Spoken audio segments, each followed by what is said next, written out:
हमने राजद्रोह के अंग्रेजी कंसेप्ट को समाप्त कर दिया है। शासन के खिलाफ कोई भी बोल सकता है इस देश के अंदर। देश के खिलाफ आप नहीं बोल सकते हो। देश के खिलाफ बोलोगे, देश के खिलाफ कुछ करोगे, देश के हितों को नुकसान करोगे तो कठोर से कठोर दंड का प्रावधान इस कानून के अंदर है। इस कानून का संपूर्ण इंप्लीमेंटेशन होने के बाद तारीख पे तारीख का जमाना जाएगा। आज इस कानून को इस सदन के आशीर्वाद प्राप्त होने के बाद हमारी आपराधिक न्याय प्रणाली क्रिमिनल जस्टिस सिस्टम 19वीं सदी से निकलकर 2 सदियों का फासला काटकर 21वीं सदी में सीधी प्रवेश करेगी।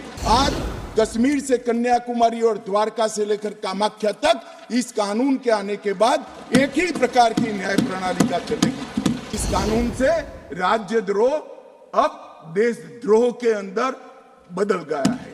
आपराधिक न्याय प्रणाली जो अभी हमारे देश के अंदर काम कर रही है उसमें ये बैलेंस बिगड़ गया था और हमने इसके अंदर बैलेंस ऑफ वर्क का बहुत बारीकी से ध्यान रखा है।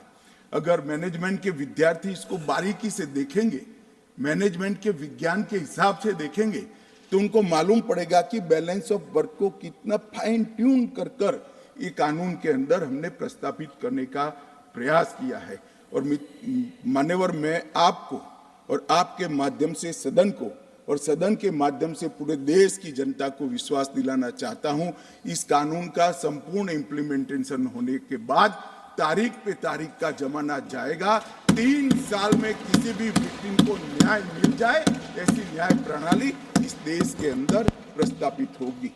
मान्यवर, ये लोग जो पूछते हैं क्या होगा इस कानून से, मैं आज उनको बताना चाहता हूं मान्यवर, आज इस कानून को इस सदन के आशीर्वाद प्राप्त होने के बाद हमारी आपराधिक न्याय प्रणाली क्रिमिनल जस्टिस सिस्टम 19वीं सदी से निकलकर 2 सदियों का फासला काटकर 21वीं सदी में सीधी प्रवेश करेगी। मान्यवर, क्या होगा इस कानून से? मूल भारतीय परंपरा की न्याय की अवधारणा को समग्र विश्व को हम परिचय करा पाएंगे और इसके सुफल इस देश की जनता चख पाएगी। क्या होगा इससे जो पूछते हैं, मैं उनको कहना चाहता हूं, विश्व की सबसे आधुनिक और वैज्ञानिक न्याय प्रणाली का भारत की 140 करोड़ की जनता के लिए उपस्थित होगी।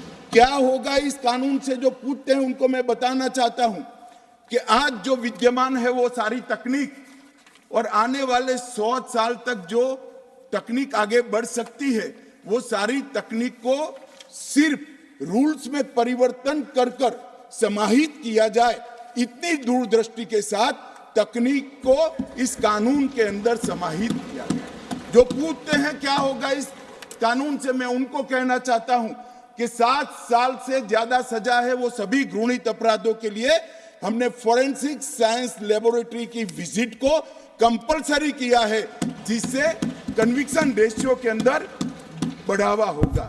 ये जो पूछते हैं क्या होगा इस कानून से, इनको मैं कहना चाहता हूं, अंग्रेज चले गए, पूरे देश में 4 प्रकार की न्याय प्रणाली चलती थी।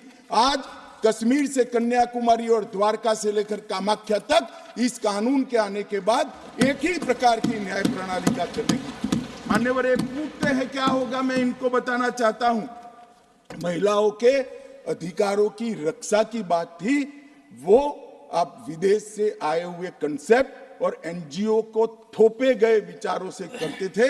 हम मातृशक्ति के सम्मान के लिए परंपरागत हमारा जो सम्मान है वो सम्मान को इस कानून के अंदर कानून का स्वरूप देने में सफल हुए हैं, मैं बताना चाहता हूं। मान्यवर, तो पूछते हैं क्या होगा इस कानून से, आजादी के 75 साल तक और 4 दशक से आतंकवाद का दंश झेलने के बाद इस देश की आपराधिक न्याय प्रणाली के कानूनों के अंदर आतंकवाद की डेफिनेशन नहीं थी।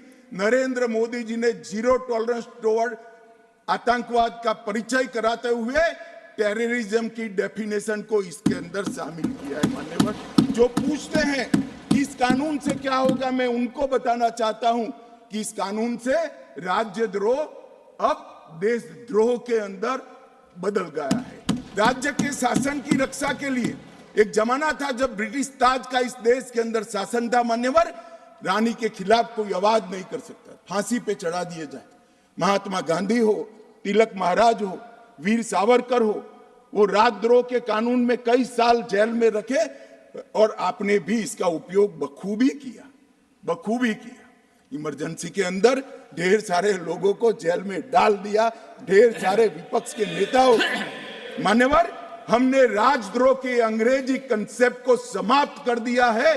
शासन के खिलाफ कोई भी बोल सकता है इस देश के अंदर। अब वाणी स्वतंत्रता का अधिकार भी है और लोकतंत्र है, मगर देश के खिलाफ आप नहीं बोल सकते हो। देश के खिलाफ बोलोगे, देश के खिलाफ कुछ करोगे, देश के हितों को नुकसान करोगे तो कठोर से कठोर दंड का प्रावधान इस कानून के अंदर है। व्यक्ति और देश के बीच में क्या अंतर होता है? डेमोक्रेसी का जो मूल विचार है, लोकतंत्र का जो विचार है, देश महान होता है, व्यक्ति महान नहीं होता है। मान्यवर, इसको इस कानून के माध्यम से हम ला रहे हैं।